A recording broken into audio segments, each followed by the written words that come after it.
전화기 표시. 그거 들어본 적이 없지, 이렇게 생긴 거. 그렇지. 진짜 그렇다.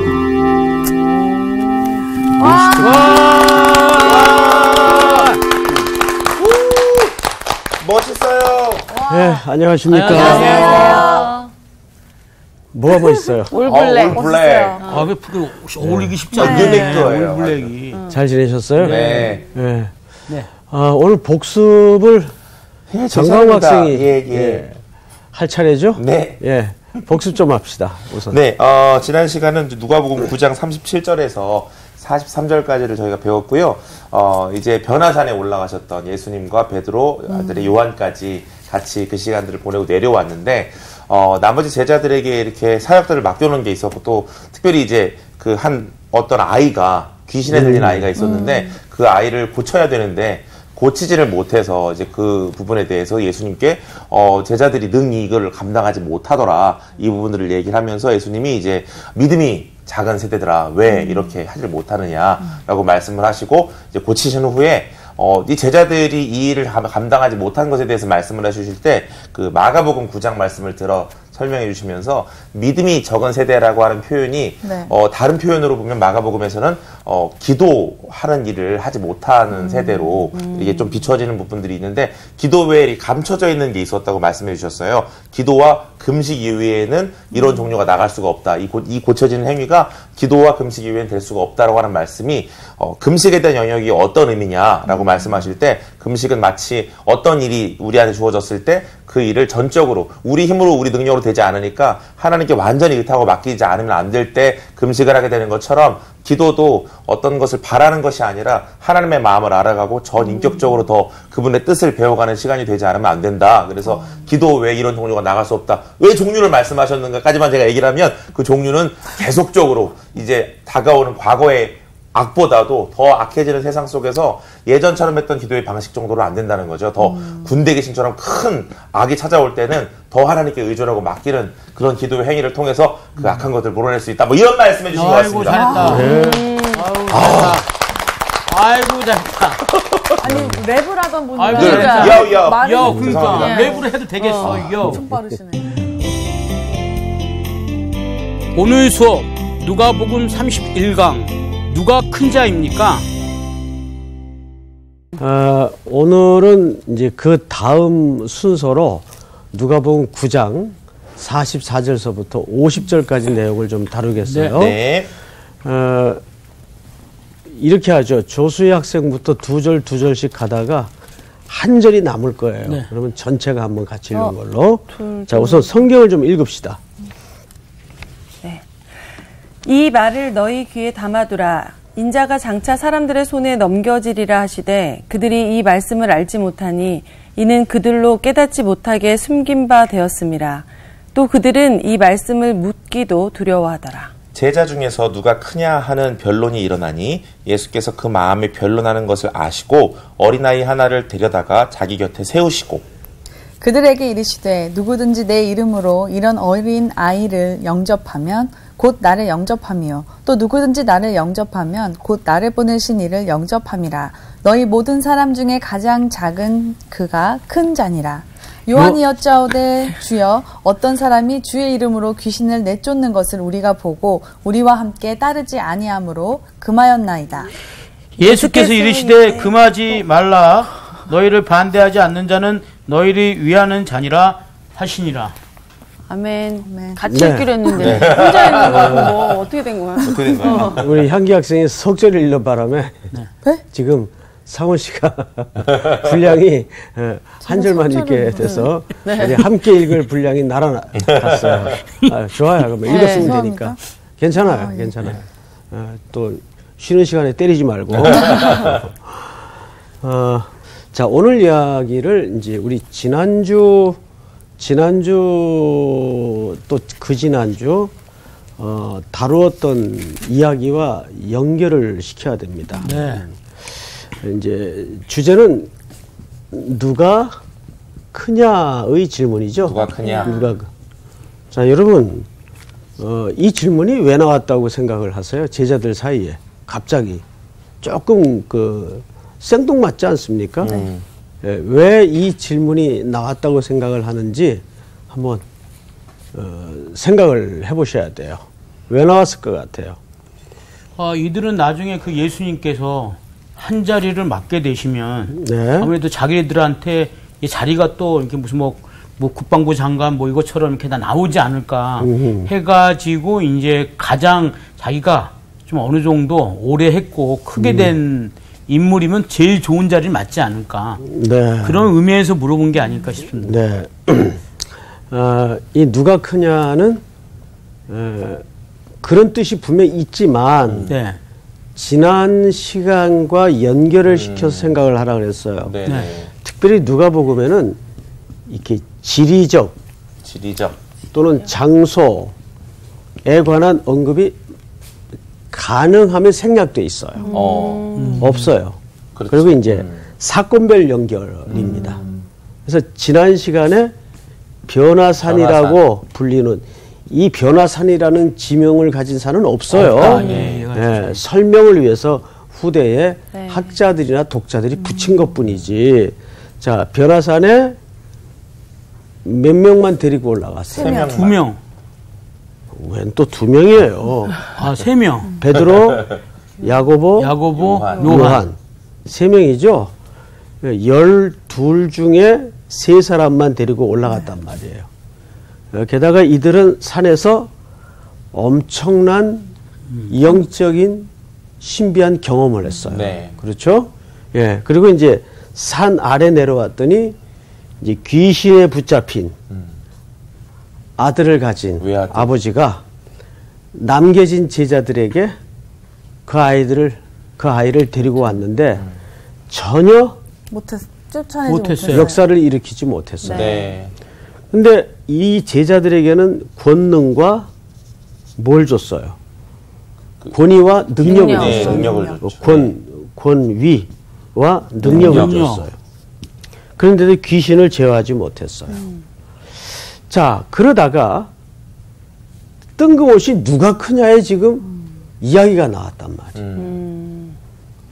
이 연결고리에서 한번 생각을 해보라고요. 그러면 자연스럽게 2가지 대답에 도착하게 됩니다. 우선 지금 예수님은 이 제자들을 데리고 계속 가르치면서 하나님의 나라와 자기에 대해 계시하시면서 최종적 목적지는 십자가까지 데려가는 거예요. 그리고 그 현장에 그들을 목격해 하는 겁니다. 그런데 성경을 잘 보세요. 앞에 보시면 43절 이렇게 돼 있어요. 그들이 다 그 행하시는 모든 일을 놀랍게 여기실세 예수께서 제자들에게 이르시되 이 말을 너희 귀에 담아두라 인자가 장차 사람들의 손에 넘겨지리라 하시되 그들이 이 말씀을 알지 못하니. 알지 못하니. 그러니까 이 누가 크냐는 질문은 이 가는 길의 의미를 알았다면 나올 수가 없는 질문이에요. 그러니까 일단 가는 길의 의미를 몰랐어요. 그리고 2번째는 자기 스승과 함께 가는 이 길에 대한 정치적 나라로 이해를 했기 때문에 누가 크냐라는 질문이 당연히 나왔는데 지금 어느 날 갑자기 예수님이 3만 달랑 데리고 그러니까요. 사라지셨다가 나타나셨다. 다 데려가셨어요. 그러니까 남겨진 제자들 입장에서는 기분이 나쁘죠. 섭섭해. 뭐 기분까지 나쁠 건 없지만 네. 상대적인 그렇죠. 박탈감이 있죠. 있죠. 내가 또 있죠. 혼났잖아. 뭐 때로는 기분이 나빴을 수도 있었을 거예요. 틀림없이. 자, 그런데 점점 예수님은 뜻모를 이야기를 자꾸 더 깊게 들어가시니까 네. 제자들 사이에서 누가 좌의정, 우의정을 차지하게 될 것인가에 대한 농공 행상이 벌어진 거예요. 예수님은 요 3만 아끼시나? 그럼 우린 나중에 뭐가 되는 거지? 우리는 그냥 넷이 이런 식으로 그들 사이에서 변론이 일어난 거예요. 충분히 얘기를 하실 자, 것 같아요. 그러자 예수님께서 그 대답으로 이렇게 설명하십니다. 자, 46절. 제자 중에 누가 크냐 하는 변론이라 그랬지만은 이게 아주 치열한 암투를 얘기합니다. 암투. 앉아가지고 얘기하는 정도가 아니고 예. 아주 격렬한 암투를 얘기하는 거예요. 자, 성경을 또 보십시다. 예수께서 그 마음에 변론하는 것을 아시고 그랬어요. 자, 그러니까 한 가지 우리가 눈치챈 건 뭐냐면 이 누가 크냐는 질문을 예수님에게 한 게 아니에요. 그 자기네들끼리. 그렇죠. 자기들끼리. 무슨 소리인지 알겠어요? 근데 그거를 예수님이 아시고 그랬어요.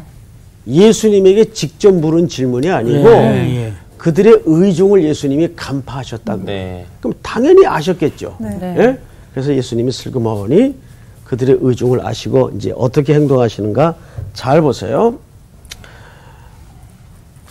어린아이 하나를 데려다가 자기 곁에 세우시고 이렇게 돼 있어요. 48절을 같이 한번 읽겠습니다. 시작.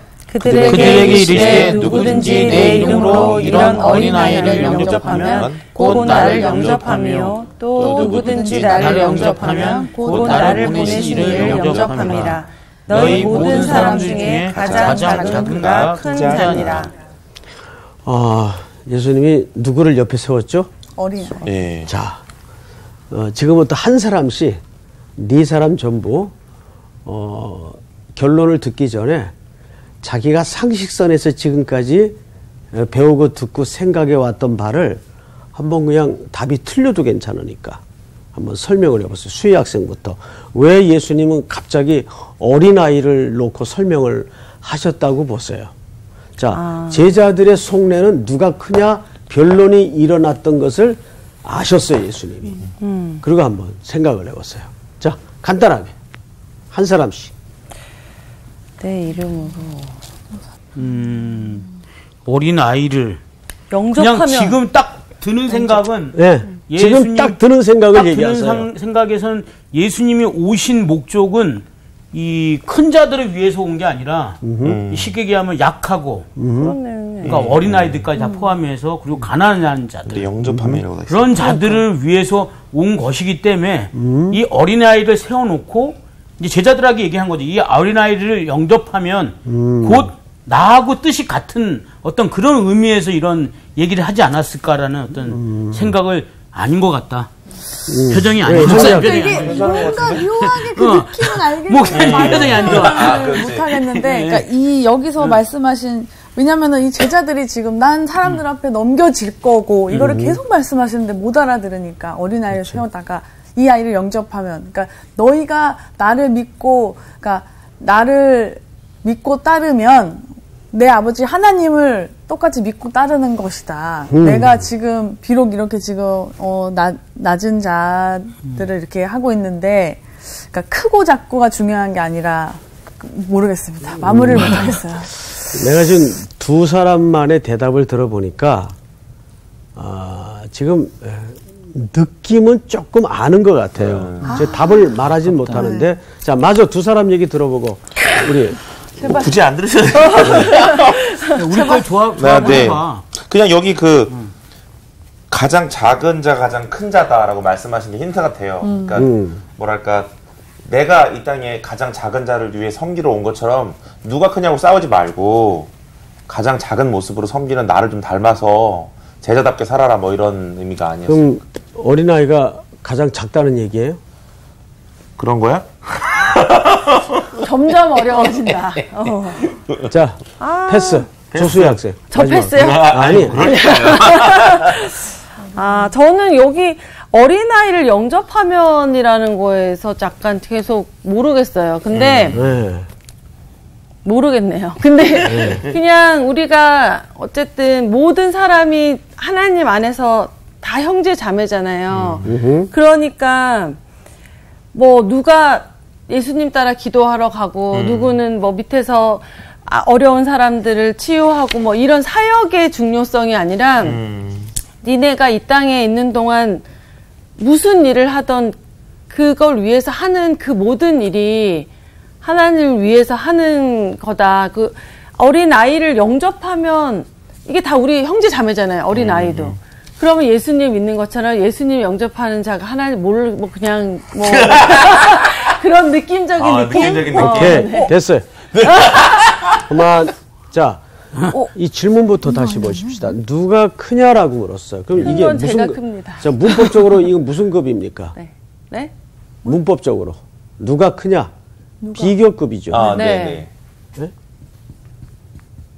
비교급으로 물었어요.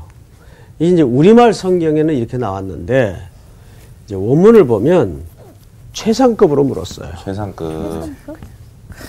누가 제일 큰 누가 제일 누가 크냐? 최고냐? 그렇죠. 누가 제일 크냐? 1인자냐? 사실 이렇게 물은 거예요. 자, 그러면 여러분 생각을 해보세요. 제자들의 의중 속에는 지금 목적지가 어딥니까? 탑의 자리예요. 네. 네. 이게 제자들의, 그리고 사실은 그게 세상에 사는 방식이에요. 네. 그러니까 2등은 세상에서 의미가 없잖아요. 1등만 기억하는 더러운 세상. 맞습니다. 있잖아요. 에이, 네? 네. 그러니까 항상 우리는 누가 제일 크냐. 이 논리와 이 원리에 묶여 있어요. 네.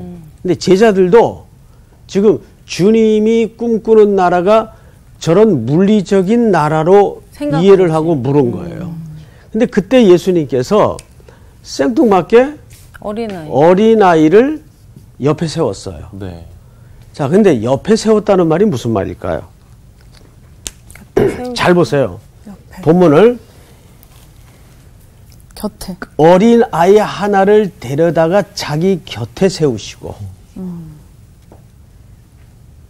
왜 뭐 앞에 세울 수도 있고 그렇잖아요. 근데 나와 같다.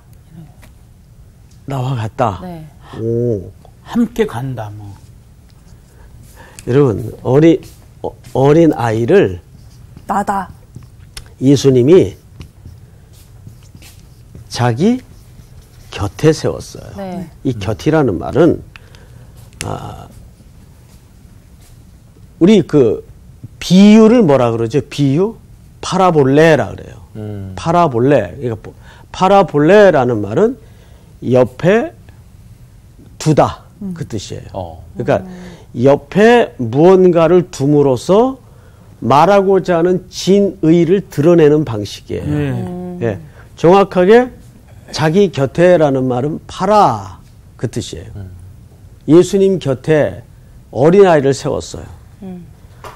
여러분 아담과 하와가 빚어질 때 그 논리적 순서를 잘 보세요. 아담을 제일 먼저 만드시고 네. 처음에는 암수가 있는 짐승들 커플을 다 갖다 댔어요. 네. 돕는 배필이 없으므로 이렇게 돼 있어요. 네, 네. 그러니까 아담이 딱 보니까 이것들은 나랑 격이 다르더라고요.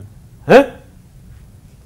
그러니까 암수로 아담에게 하나님께서 갖다 보여준 그 수많은 짐승들은 시청각 자료예요.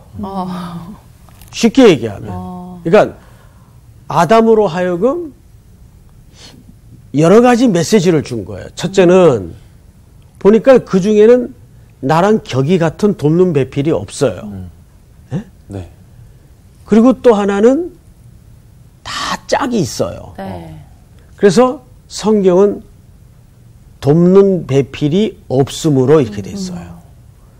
그래서 아담을 잠들게 하신 다음에 그 코에 생기를 불어넣으셔서 하나님의 형상대로 갈비를 취해서 돕는 배필을 만들어요. 보니까 뼈 중에 뼈고 살 중에 살이에요. 네. 네. 그러니까 격이 나랑 같다. 같다 그 뜻이에요.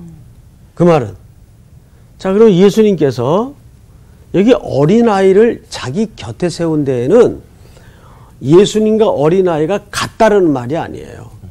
어떤 속성을 얘기하는 거예요. 그럼 보통 여기서 우리가 일반적으로 이렇게 국어 단어 낱말풀이 하듯이 할 수가 있어요. 첫째, 어린아이는 뭐 순수하다. 어린아이가 순수합니까? 아니요. 또 어린아이는 뭐 의존적이다. 뭐 의존적인 건 있죠. 또 어린아이는 뭐 수용성이 좋다. 그래서 하나님의 나라는 이런 것이다. 이건 너무 이제 그 알레고리칼한 좀 네. 위험한 네. 해석입니다. 그래서 이 해석은 일단 머릿속에 지우개로 지우시고 예. 어린 아이가 갖는 그 당시 사회의 통념을 이해해야 돼요. 뭘 이해해야 돼요? 사회적 통념. 그렇죠. 사회적 통념. 아, 어린아이를 사람으로 인정 안 별로 인정 했던. 안 했겠지. 그렇죠. 사람으로 인정을 안 했지. 여러분 우리도 얼마 되지 않았어요. 그렇죠. 방정환 선생님이 박정환 선생님. 처음으로 표현한 우리말이 뭐가 있죠? 어린이. 그것은 어린 아이를 높여서 부르는 말이에요. 어른이. 그 전까지는 전부 다 어린애들을 보고 어른들이 뭐라 그랬어요? 애새끼 그랬어, 애새끼. 네? 갓나새끼, 북쪽에서. 아이고. 이거 뭐 욕은 아닙니다. 네, 이 방송용으로 적합할지는 모르겠는데. 아, 진짜 예전에는. 맞아. 정말이에요. 그러니까 1세기 때 사회적 통념은 제가 자료 하나를 읽어드릴 테니까 들어보세요. 이게 이제 미시나, 예수님 살던 시대의 미시나에 나오는 글인데 어떤 사람이 아침에 늦잠을 자고 한낮에 포도주를 마시며 어린 아이들과 함께 시시한 이야기를 제잘거리며 일반 백성이 머무는 곳에 머무르는 것은 자기 자신을 망가뜨리는 일이다. 그 정도로 이 속에 등장하는 어린아이는 그냥 시시껄껄한 존재. 심지어는 그런 아이들과 그냥 제잘거리는 것은 자기 인생을 망가뜨리는 것으로 이해했던 게 사회적 통념이에요. 난데? 게다가 그 스파르타의 강한 군대는 스파르타. 7세의 남자 어린아이가 입대하여 그 군대를 만들어요. 네네네. 그리고 당시 유대인들도 어린 아이들의 존재를 천한 대상으로 이해를 했어요.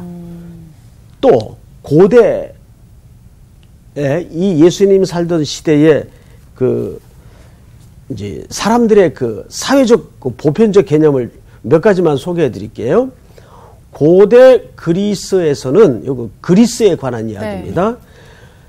신생아를 죽게 버려둘 권리가 부모들에게 있었어요. 오, 부모들에게.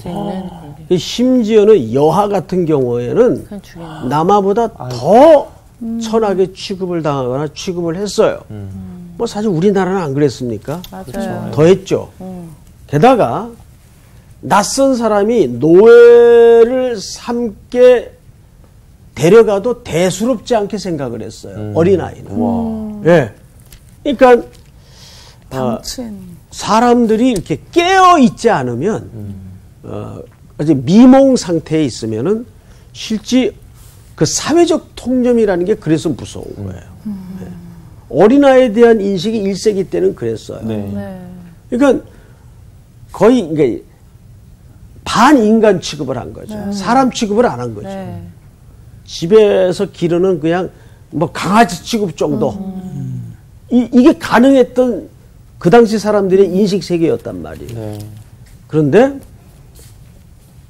성경에 우리가 실례로 여자와 어린아이는 수에 넣었어요, 안 넣었어요? 안 넣었어요. 그건 사람으로 취급 안 했다는 얘기거든요.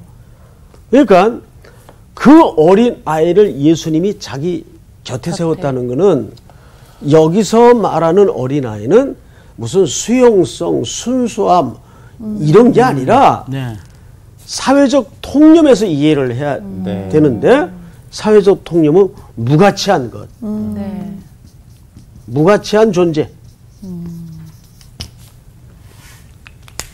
그 다음에 근데 예수님이 주로 어떤 사람들을 찾아다녔어요? 이런 사회적 통념상 죄인, 무가치한 존재, 사회적으로 약자들, 창기들, 세리들 이런 사람들만 주로 찾아다녔단 말이에요. 그러니까 예수님은 아주 낮고 낮은 사람들에게 자기의 마음을 늘 기울여 짧은 생애를 사용하셨어요. 자, 그러면 여기서 성경을 이제 돌아가서 보십시다. 48절. 아까 우리 조수희 학생이 아주 중요한 답은 아니지만 힌트 비슷하게 설명한 대목인데 48절을 한번 읽어보세요. 조수희 학생. 그들에게 이르시되 누구든지 내 이름으로 이런 어린아이를 영접하면 곧 나를 영접하며 또 누구든지 나를 영접하면 곧 나를 보내신 이를 영접함이라. 너희 모든 사람 중에 가장 작은 그가 큰 자니라. 네. 그러니까 여기서 이 본문이 말하고 싶은 이제 카테고리를 하나 그려드릴게요. 가장 중요한 것은 영접이라는 단어입니다. 영접. 그러니까 영접. 영접이라는 말은 말 그대로 받아들인다는 얘기 아니에요. 자, 그러면 사실상 그 당시에 예수님은 사람들의 시선에 어떤 존재로 오셨어요? 이사야의 그림처럼 마른 땅에서 나온 줄기 같고 예수님이 30 초반이었는데 사역 한창 하실 때가 사람들이 예수님을 보고 뭐라고 말씀하셨는가 하면 네가 아직 50도 안 되었는데 이런 표현을 써요. 그 말은 우리의 이제 상상력을 좀 빌려보자면 예수님이 동안이었을까요? 아니면 좀 노안이었을까요? 노안이었을 것 같아요. 상당히 생각이 들어요. 상당히 외모가 그렇게 동안은 어쨌든 아니었던 듯 싶어요. 모든 영화가 잘못됐어. 모든 영화 예수님이 너무 잘생기셨어요. 뭐 진짜 최고의 배우들을 배역으로 갖다 놓으니까는. 근데 그 당시 실제 예수님의 모습은 그렇지 않았을 거예요. 왜냐하면 마른 땅에서 나온 줄기 생각을 해보세요. 비쩍 말라가지고 볼품 고운 모양도 없고. 그 어디에 나오는 그림입니까? 이사야 선지자의 메시아에 대한 그림 아니에요. 그러니까 오죽했으면 사람들이 네가 아직 50도 안 되어서. 그러니까 이 말은 무슨 얘기냐면 그만큼 모든 세상의 고난에 파묻혀가지고 지친 상태였을 거라 그 말이에요. 그러니까 게다가 예수님의 그런 파격적인 민족과 민족을 뛰어넘고 계층과 계층을 뛰어넘는 삶의 모습을 보면서 사람들이 예수님을 어떻게 대했습니까? 어린아이처럼 대했다고요. 무시하고 무가치한 존재로 대했다고요. 그러니까 여기서 어린 아이는 곧 예수라는 말이 아니고 예수는 아니지만은 어린아이는 속성상 누구처럼 취급받는 존재였어요. 예수님처럼. 또 예수님도 누구처럼 취급받는 존재였어요. 어린아이처럼. 이 땅의 무가치한 존재처럼 취급받는 존재였어요. 그러니까 성경 그 구절을 잘 보세요. 48절에.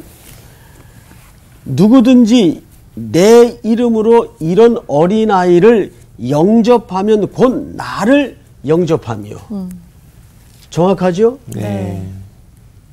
그러니까 사람들은 주인이 이 땅에 왔는데 그 주인을 영접지 않았어요.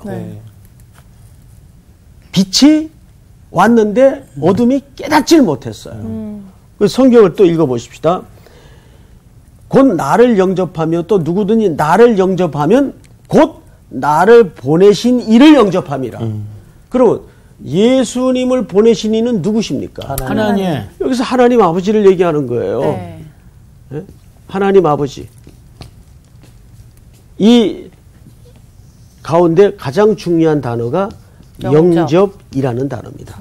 그러니까 어린아이를 수용해야 예수님을 수용한다는 말이 아니고 속성을 얘기하는 거예요. 근데 여기서 말하는 속성의 의미는 무슨 속성이라고요? 무가치한 존재. 네. 누가 그렇게 비쳤다는 얘기예요? 예수님이. 그러니까 어린아이처럼 무슨 순수하고 의존성이 있고 이거는 조금 다른 쪽의 이야기라고. 예.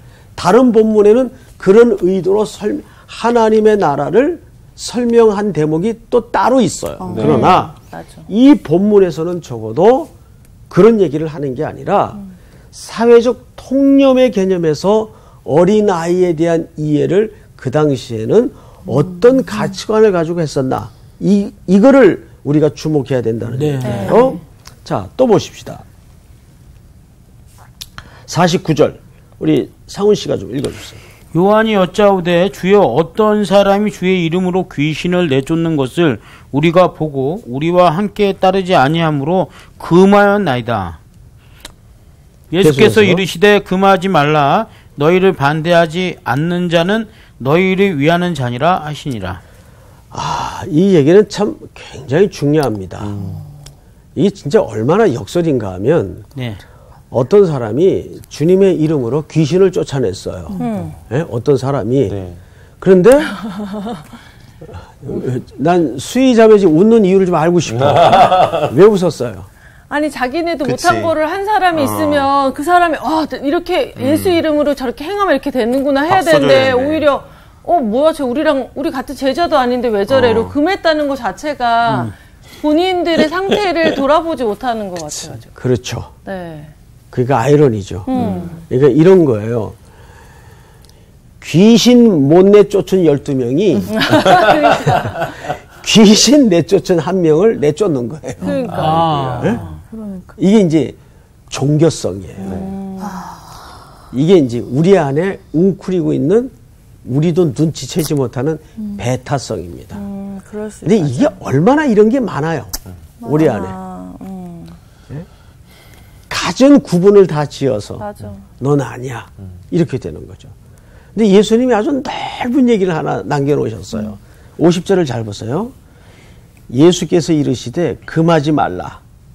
너희를 반대하지 않는 자는 너희를 위하는 자니라 하시니라. 그러니까 우리는 그럼에도 불구하고 전부 교단을 구분하고 폐쇄적이고 분열을 책동하고 이래서 넌 우리 편이 안 되고 이게 지금 제자들이 하는 짓이라고요.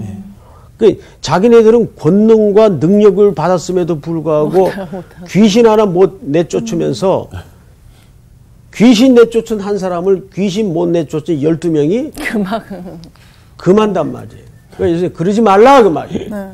너희를 반대하지 않으면 다 너희를 위하는 것으로 이해를 너그럽게 가져라 그 뜻이에요. 그러니까 사실은 우리가 이단을 조심도 해야 되지만 이단을 규정하는 것도 또한 조심해야 돼요. 맞아. 신천지는 이단이지만 그러나 요즘은 너무 교단에서 아무나 되고 이단이라 그래요. 아무나 되고. 나 아니면 무조건. 그렇죠. 우리 아니면. 이 제자들과 다른 게 뭐가 있어요. 제가 그 EBS 뭐 써줄 것까지 없지만 좀 분명히 하기 위해서 EBS에 그 어느 강사님이 나왔는데 그 강사님이 누구냐 하면 그분이 나이가 벌써 그렇게 됐더군요. 74인가 5 되신 이상용 씨. 그 뽀빠이. 뽀빠이 이상용 씨가 나와서 강연을 하는 걸 어떻게 듣게 됐어요. 정정하시더라고요. 듣게 됐는데 이분이 어디 리포터로 이제 가신 거예요. 장수하는 분들 찾으러. 근데 107세 된 할아버지를. 와, 107세. 예? 이제 인터뷰를 하는데 인터뷰를 마치고 나오다가 그 이분은 74세인가 5세인데 벌써. 할아버지 야, 이놈아, 여기 할아버지가 어딨어? 형님이라 그래. 그러더라고요. 그래서 형님. 107세 동안 사시는 동안에 형님을 많이 괴롭힌 사람도 있었을 거고, 못 살게 구르는 사람도 있었을 거고, 오해를 쓰게 한 사람도 있었을 텐데, 그때마다 다 그거 어떻게 견뎠어요? 그랬더니, 그 충청도 분들이 진짜 웃겨요. 그러니까. 한마디 툭툭. 네. 그래요. 냅두니까 다 죽대. 냅두니까 다 죽대. 진리다, 진리. 그거 진짜 명언이에요. 끝까지 그 결국은. 냅두니까 80에 죽고, 냅두니까 90에 죽고. 맞아. 그러니까 이거는 107세니까. 그냥 냅둬요. 아주 그 천철살인의 명언이더라. 냅두니까 다 죽대. 그래서 그 얘기를 들으면서, 우리가 너무 자기중심적인 그 종교, 자기중심적인 신앙. 네. 이 교회 안에도 보면 이런 아주 자기 애에 빠진 바리새적인 교인들이 얼마나 많은지 몰라요. 자기 폼에 안 들어오면 부르르 떨고 흥분하고 소리 지르고. 맞아. 이 제자들이 그 일을 하고 있다고요. 네. 부를 명해서 이걸 싹쓸이 할까요? 제자들 중에. 그 누가 그 한 얘기입니까? 야고보와 요한이 한 얘기 아니에요. 그래서 그 사람들 그때 별명 얻은 게 우레의 아들. 우레의 아들. 우레의 아들. 천둥의 아들이라고 말이에요. 예? 그러니까 오죽 성질이 불같았으면. 그런데 그 중에 요한이 무슨 사도가 되죠? 사랑의 사도가 되죠. 예수님이 한없이 그냥 기다려주시고 또 끌고 가시고 설득하시고 참아주시고 그래서 그 천둥 같은 성깔의 제자들을 사랑의 사도로 만들어 놓는 거예요. 여러분, 오늘 이야기를 이제 우리가 좀 이렇게 마무리하면서 두 가지를 생각했으면 좋겠어요. 첫째는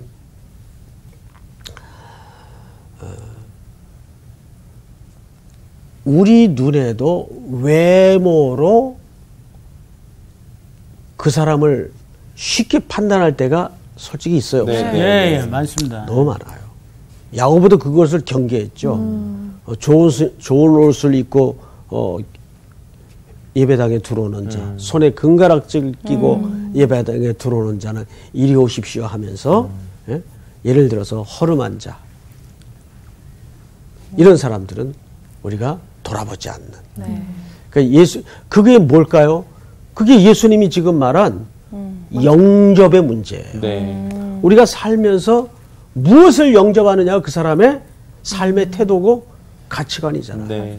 정말 우리가 그런 외모와 가지고 있는 것에 구분 없이 그런 가치관으로 삶을 영접할 수 있다면 우리 누구를 영접하여 사는 겁니까? 예수님. 그렇죠. 예수님을 영접하여 사는 거예요.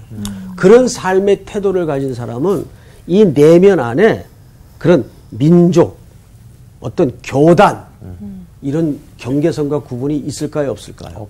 없죠. 네.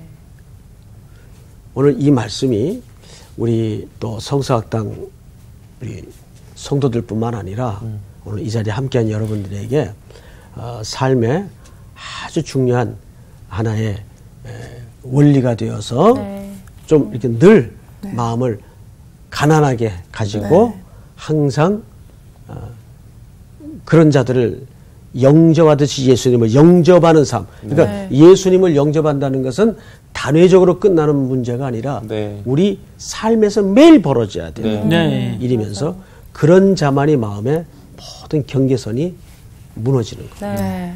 오늘 공부는 여기서 끝. 감사합니다. 아유, 감사합니다.